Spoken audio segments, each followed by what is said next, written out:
Before we get into the video, could everyone please subscribe to my Endless Diary Tales channel? Thank you so much. I still remember that morning vividly. The moment when my entire world shattered. If someone had told me that a heart could break from just a few words, I would have never believed it until I witnessed the man I loved most walk out the door, leaving me and our newborn twins behind. I once believed that love could overcome any obstacle, that as long as we were together, nothing could tear us apart. But I was wrong. Love, it turns out, is not always strong enough to triumph over greed, ambition, and the manipulation of a woman who calls herself a mother. That was the day I realized that my children and I had never truly belonged in his world.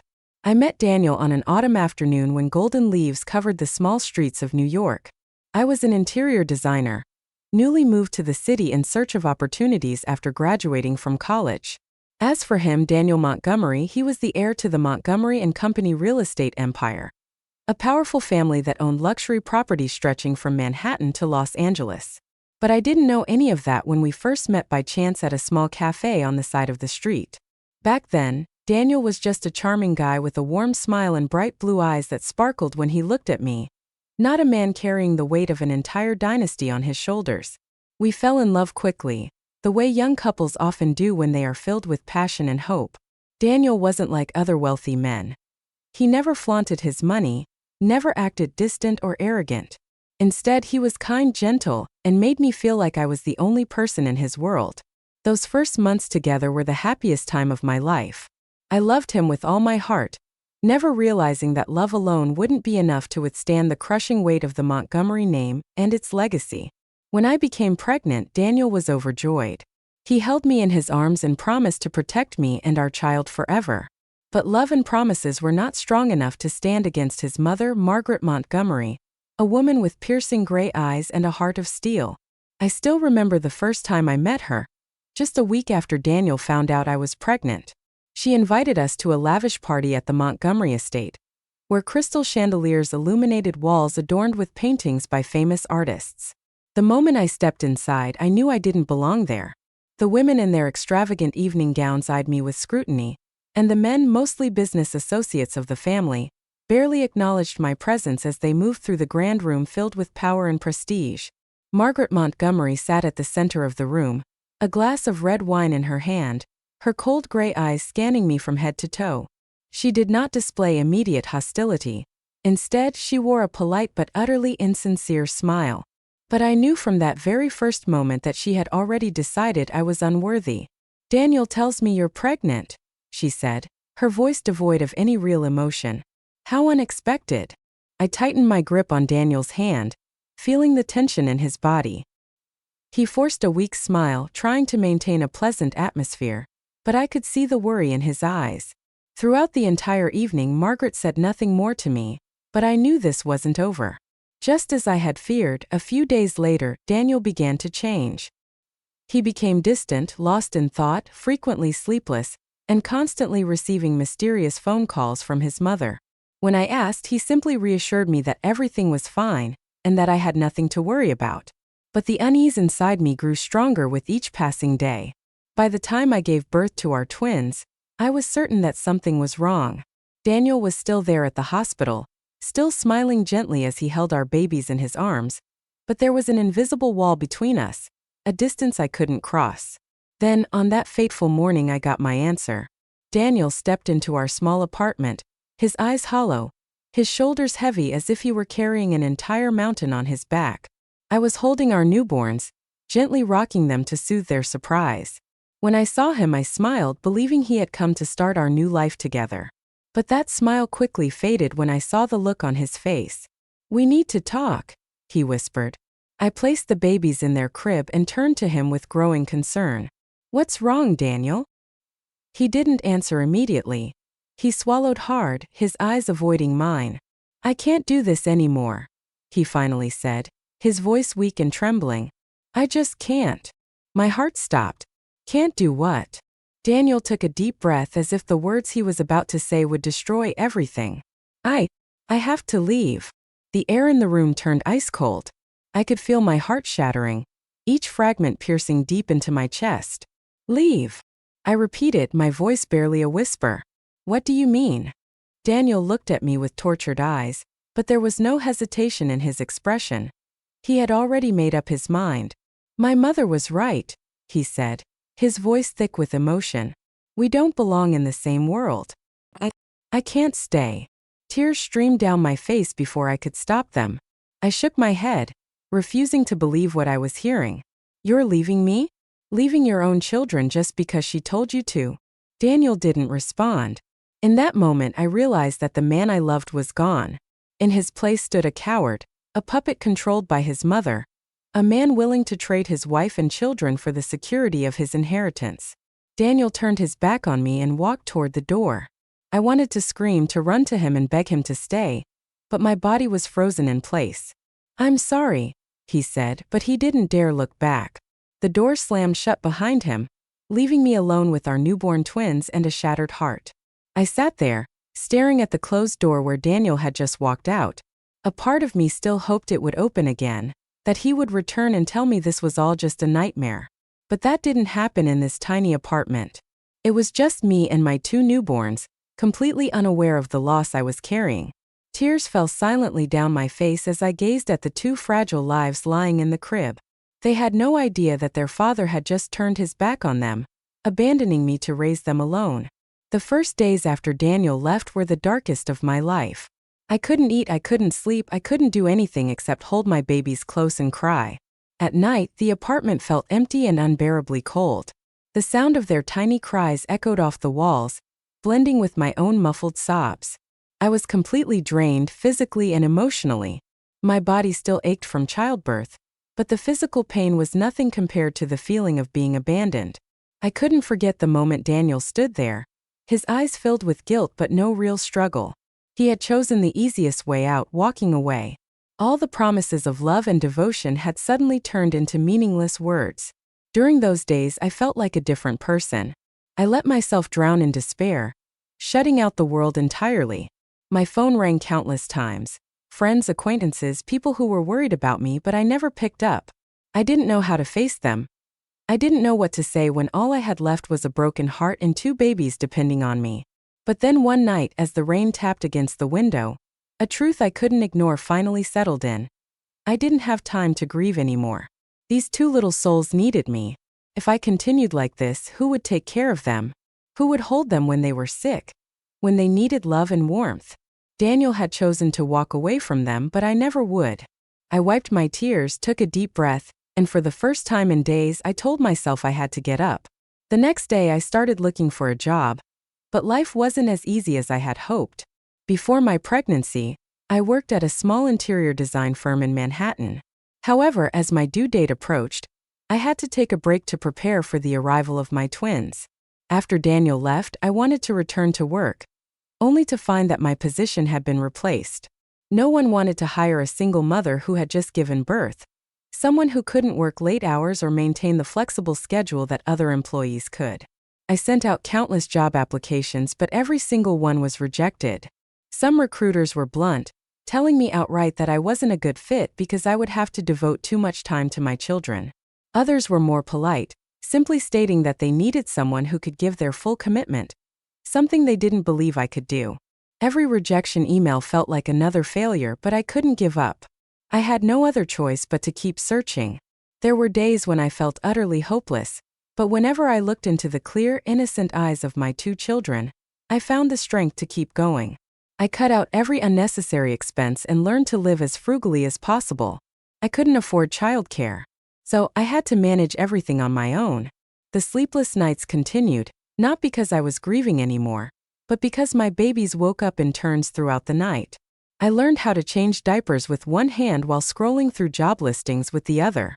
I focused on remote work, hoping to earn some income while staying home with my children. After weeks of persistence, I finally found a freelance job doing interior design for a small company. The pay wasn't great, but at least it covered our basic needs. I worked late into the night after my children had fallen asleep, with nothing but the glow of my computer screen illuminating the darkroom. The following months were a true battle. I was a mother, an employee, and the sole provider for my family. There were days when exhaustion weighed so heavily on me that I wanted to give up, but I couldn't. I had already lost so much. I couldn't afford to lose myself too. Gradually, I realized that my pain wasn't as sharp as before. It was still there, lingering like a wound that hadn't fully healed, but it no longer controlled me. I was no longer the weak woman crying in the corner of a room. I was a mother of two, and I would not let life break me. I still didn't know what the future held, but at least I had started walking my own path, and this time I wouldn't let anyone decide my fate for me. I had grown used to long sleepless nights. When my children finally drifted into deep sleep, I would sit in front of my computer, the pale blue light casting soft shadows on my tired face. Freelance interior design work barely covered our expenses, but I knew I couldn't keep living like this. I needed something bigger, something that truly belonged to me. The idea came to me one late afternoon as I was folding clothes for my twins. I realized that most children's clothing on the market looked the same. Nothing special. The well-designed outfits were ridiculously expensive, while the affordable ones were poorly made. I thought to myself, why not create clothes that were both beautiful and comfortable for kids? I wasn't a fashion designer, but I had always loved creating things. When I was a child, my mother taught me how to sew tiny dresses for my dolls. She was no longer around, but those skills had stayed with me, so I decided to give it a try. I borrowed an old sewing machine from my downstairs neighbor and started with simple pieces: soft newborn onesies, stretchy leggings, and little dresses for baby girls. At first, I only made them for my own children, but when I posted pictures online, a few friends asked me where they could buy them. That was the moment I realized I had an opportunity. I didn't have much money to invest, but I had determination. Every spare dollar I earned went into buying fabric and supplies. I taught myself how to sew better, how to create more refined designs, and how to run an online business. It was harder than I thought. I listed my products online, but no one seemed interested. I emailed mom and baby bloggers, but I received no replies. Once I even got a small order, but the customer canceled at the last minute.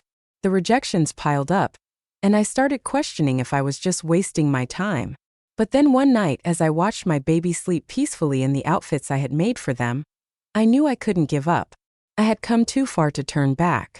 I changed my approach. I took better, more professional photos of my products, built a small website, and started a blog where I shared my journey as a single mother and how I was building my brand from nothing. I joined parenting groups on social media, sharing my experiences while subtly introducing my products. Slowly, little by little, the first orders began to come in. My very first customer was a young mother in Chicago. She ordered a newborn outfit for her baby girl.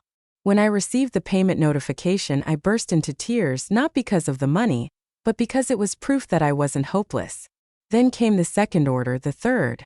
Soon, I started receiving messages from mothers thanking me, telling me how soft and comfortable my clothes were for their babies. Some even sent pictures of their little ones wearing my designs, their tiny faces glowing with joy.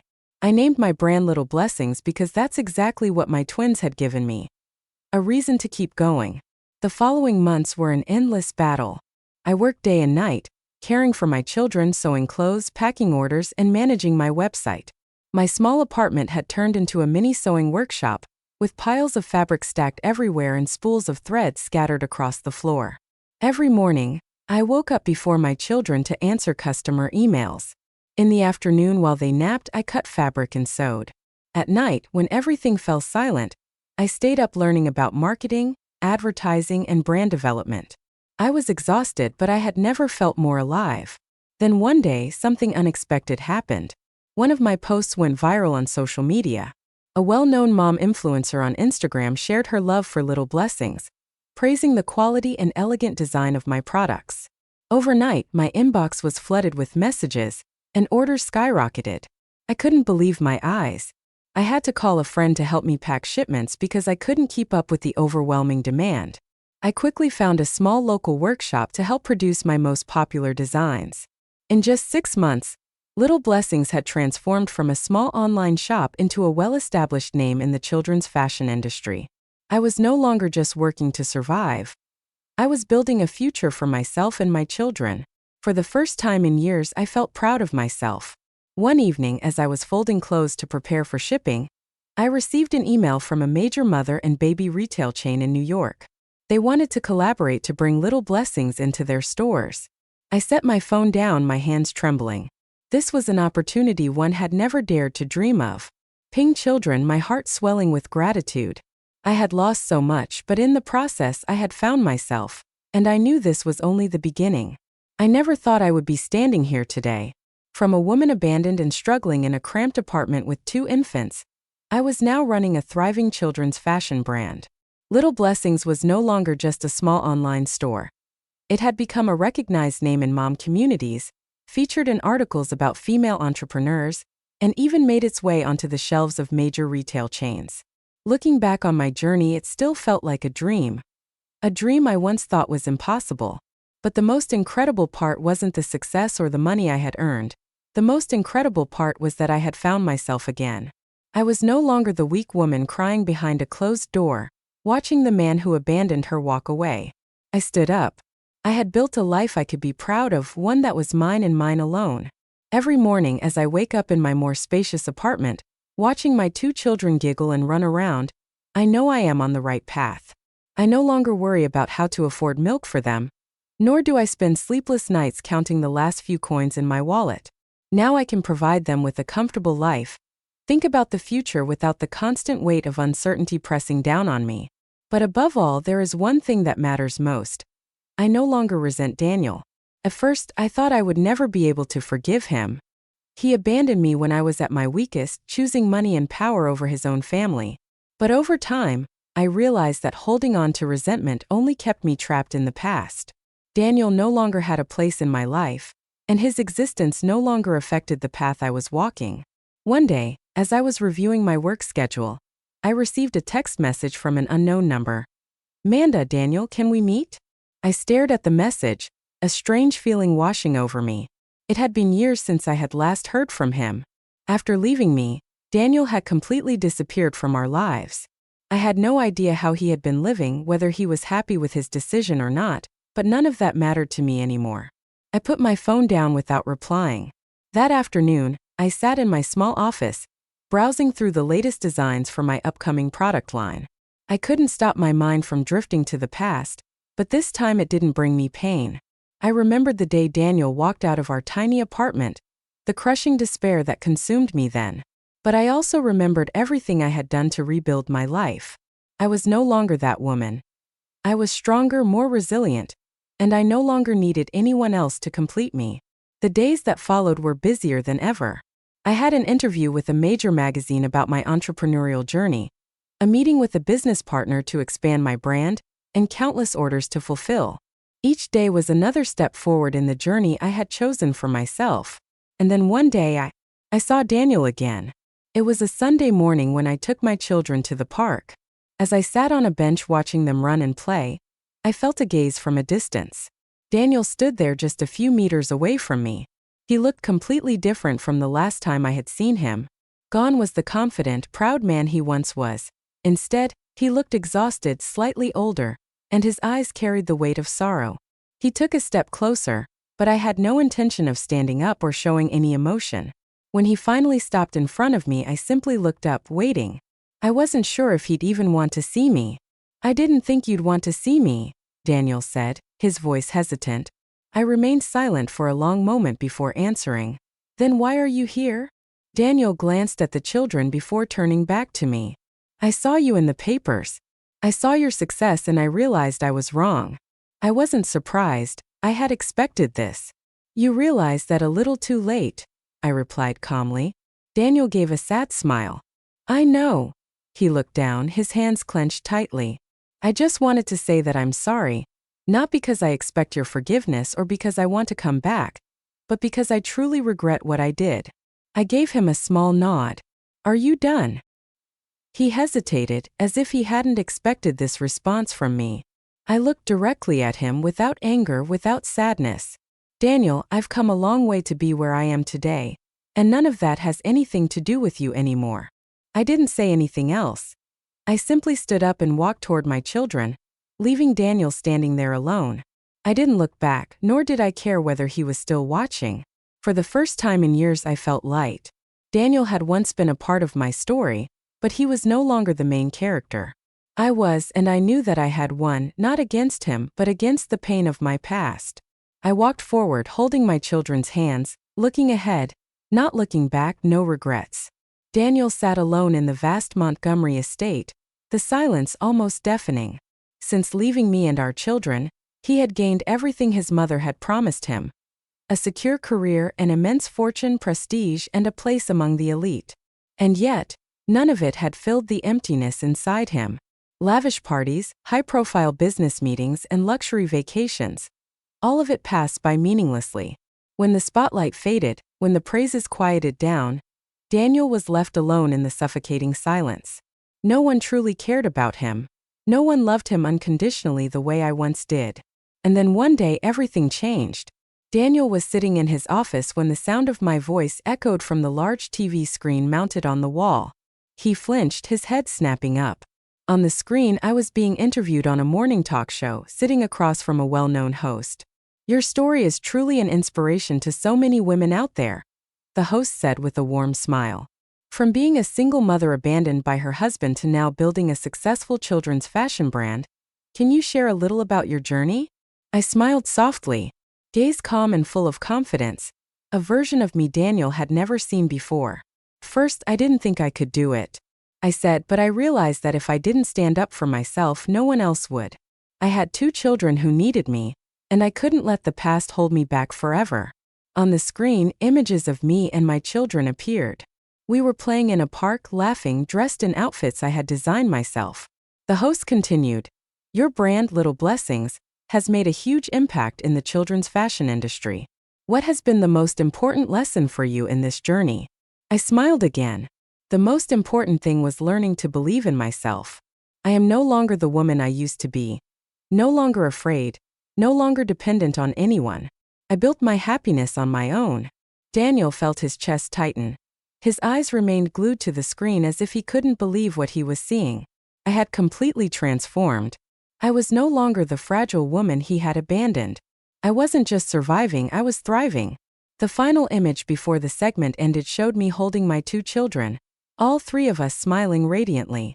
Daniel turned off the TV, but the images didn't leave his mind. He suddenly realized he had been wrong, so devastatingly, irreversibly wrong. For years, he had tried to convince himself that he had made the right choice, that leaving me was the best decision. But now, seeing me happy and strong without him, he finally understood that he had lost the most precious thing in his life. He couldn't bear the thought that I had truly moved on without him. Without hesitation, Daniel grabbed his car keys and rushed out of the estate. He had no idea what he would say, no idea if I would even want to see him, but he couldn't continue living with this regret any longer. By the time he arrived at my apartment, the sky had darkened.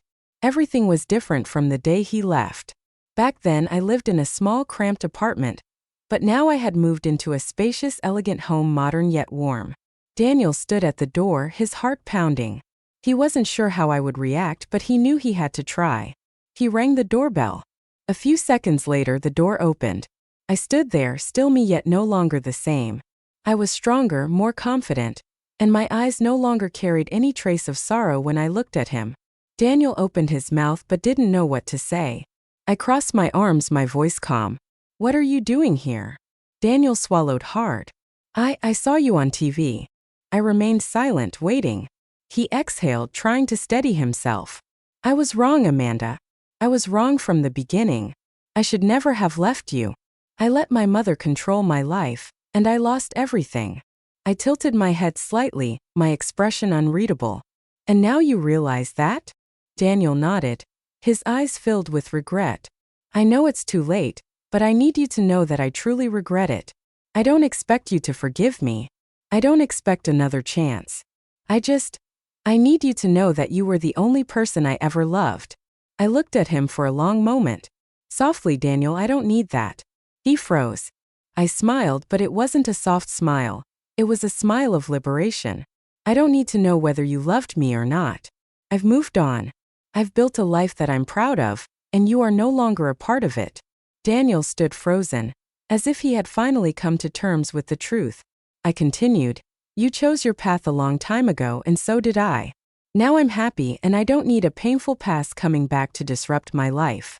Daniel lowered his head. His eyes filled with sorrow. He knew he couldn't change the past. I took a deep breath and spoke softly. "Take care of yourself, Daniel. Then I closed the door. Daniel stood there for a long moment, staring at the closed door in front of him. A light breeze passed by, carrying a deep sense of loss with it. He had everything then and lost it all, and this time he knew there was no getting it back. Daniel remained standing outside, motionless before the door that had just shut in his face. A part of him wanted to knock again to beg for a chance, but deep down he knew it was pointless. I was no longer the woman I once was, the woman who had pleaded through tears for him to stay. I had moved on. I had built a life without him, and Daniel was finally forced to face the reality that he had lost everything. He turned away, his steps heavy as he walked out of the apartment complex. A sharp gust of cold wind slipped through his coat, but he didn't even notice. His mind was empty, except for the echo of my words ringing in his head. You are no longer a part of my life. Those words cut through him like a knife, but there was no one to blame but himself. By the time he returned to the Montgomery estate, the grand mansion loomed against the night, its golden light spilling through the towering windows. It was still as magnificent as ever, still a symbol of power and status, the very things he had chosen over his own family. But tonight, all Daniel could see was how empty and lifeless it felt. He stepped into the vast foyer, where the scent of oak wood and his mother's expensive perfume lingered in the air. Everything was perfect.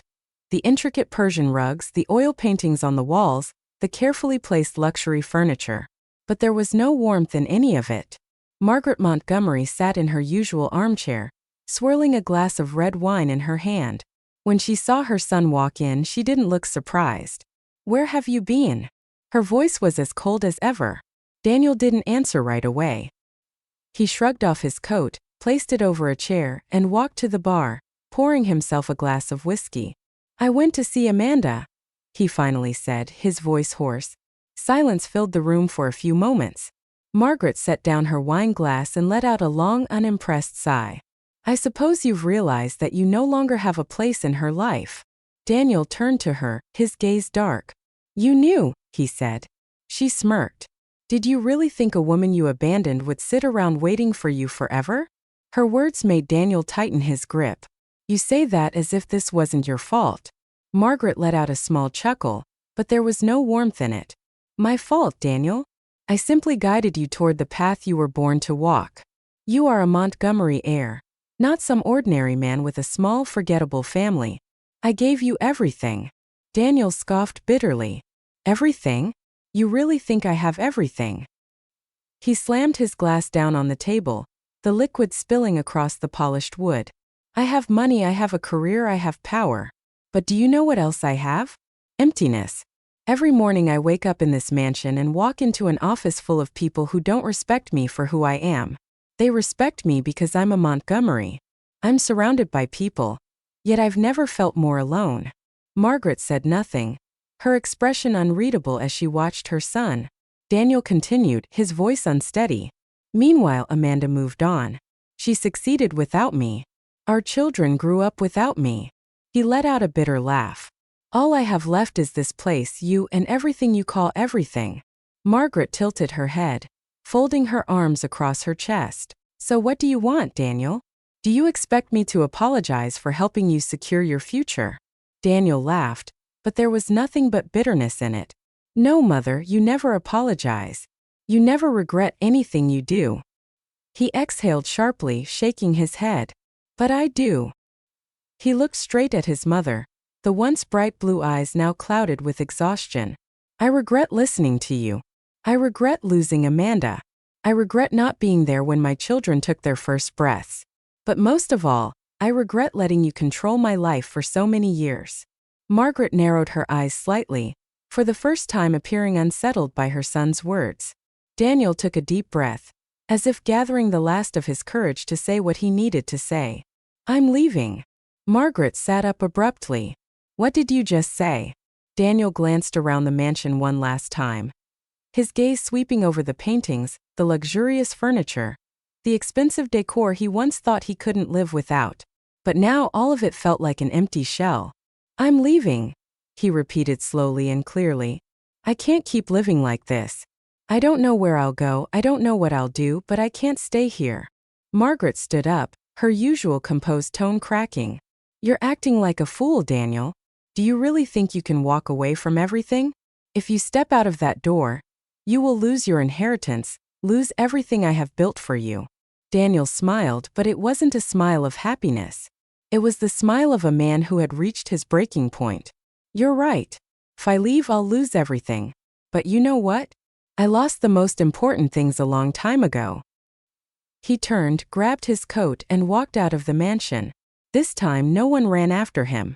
No one stood at the door to stop him. Only a solitary figure walked away from the extravagant world he once thought he couldn't live without.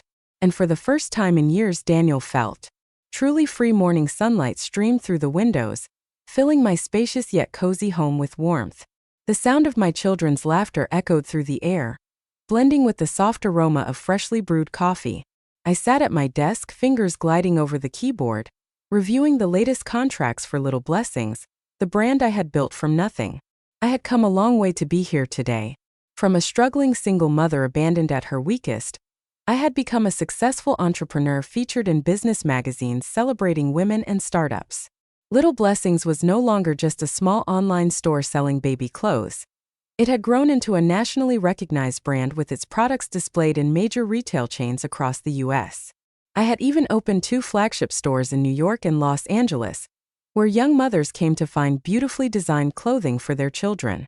Every day I was busier than ever, yet I never felt tired. Everything I had today was built by my own hands. No one handed it to me. I didn't rely on anyone, and most importantly, I no longer needed Daniel's validation.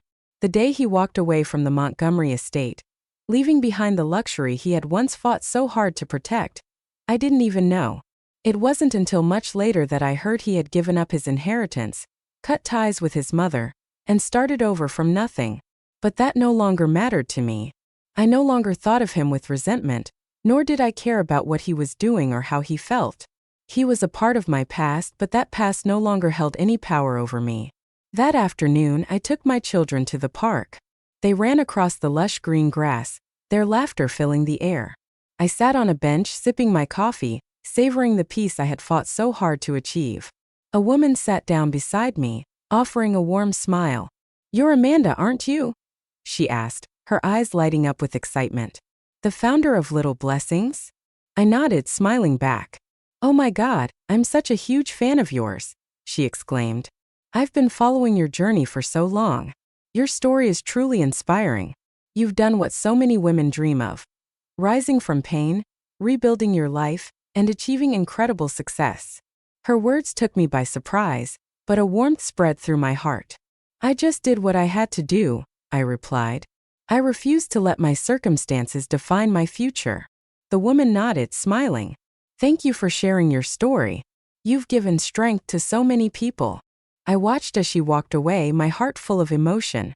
I had never thought my story could inspire others, but now I realized that what I had built wasn't just about providing for my children or making a living. I had become a symbol of resilience, a woman who refused to be defined by her past. That evening, I sat on the living room couch, my 2 children curled up in my arms. I told them a bedtime story, not one about princes or princesses, but about a woman who stood up, overcame hardships, and created her own happiness. "Happy, Mommy?" my little girl asked, her round eyes looking up at me. I smiled, kissing her forehead. "Yes, sweetheart." She created her own happiness. As I turned off the lights and stepped out of the room, I paused at the doorway, watching my children sleep peacefully. They were all I needed. I didn't need a man to complete me. I didn't need someone to come and save me. I had saved myself. My life, my happiness, my future, all of it was built by my own hand. And for the first time in years, I knew I was truly in control of my destiny. Life doesn't always go the way we expect, but how we face adversity defines who we become. From being abandoned and hitting rock bottom, Amanda rebuilt herself, refusing to let the past control her future. She didn't need saving, nor did she need validation from the man who once left her behind. Her success, happiness, and freedom were all her own doing. This story isn't about revenge or regret. It's about growth, resilience, and reclaiming one's life. It stands as proof of the strength and determination of a woman in the face of adversity. What do you think about Amanda's journey? Do you agree with her decisions? Share your thoughts in the comments, And don't forget to follow the channel for more inspiring stories about life and family.